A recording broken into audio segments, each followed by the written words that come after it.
ನನ್ನೆಲ್ಲ ಆತ್ಮೀಯ ಸ್ಪರ್ಧಾರ್ಥಿಗಳಿಗೆ global education ಧಾರವಾಡದ ವತಿಯಿಂದ ನಿಮ್ಮೆಲ್ಲರ ಪ್ರೀತಿಯ ಶಿವ ಹುಗಾರ್ ಸರ್ ಮಾಡುವ ನಮಸ್ಕಾರ. ನೋಡ್ರಿ, RRB ಗ್ರೂಪ್ ಗೆ ಸಂಬಂಧಪಟ್ಟ ಹಾಗೆ ಒಂದು ಪ್ರಮುಖವಾದಂತಹ ಪ್ರಶ್ನೆ ತೆಗೆದುಕೊಂಡು ಬಂದೀನಿ. ಗೌತಮ ಬುದ್ಧನು ತನ್ನ ಮೊದಲ ಧರ್ಮೋಪದೇಶವನ್ನು ಎಲ್ಲಿ ಮಾಡ್ತಾನೋ, ಎಲ್ಲಿ ನೀಡಿದನು ಅಂತ ಕೇಳ್ಯಾರ. Gautama Buddha gave his first sermon in. Gautama Buddha ತನ್ನ ಮೊದಲ ಧರ್ಮ ಉಪದೇಶವನ್ನ ಯಾವ ಸ್ಥಳದಲ್ಲಿ ನೀಡ್ತಾರ ಅಂತ ಕೇಳ್ತಾರ. ಕಪಿಲವಸ್ತು, ಬೋಧಗಯ, ಸಾರಾನಾಥ, ಪಾಟಲಿಪುತ್ರ. ಕಪಿಲವಸ್ತು, ಬೋಧಗಯ, ಸಾರಾನಾಥ, ಪಾಟಲಿಪುತ್ರ. ಇಲ್ಲಿ ಸರಿಯಾದ ಉತ್ತರ ಸಾರಾನಾಥದಲ್ಲಿ ಗೌತಮ ಬುದ್ಧ ತನ್ನ ಮೊದಲ ಧರ್ಮ ಉಪದೇಶವನ್ನ ನೀಡ್ತಾನ.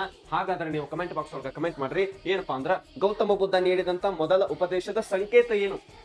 ಬೌದ್ಧ ಧರ್ಮದಲ್ಲಿ ಗೌತಮ ಬುದ್ಧ ನೀಡಿದ ಮೊದಲ ಧರ್ಮೋಪದೇಶದ ಸಂಕೇತವಾಗಿ ಏನನ್ನ ಬಳಸಲಾಗ್ತದ?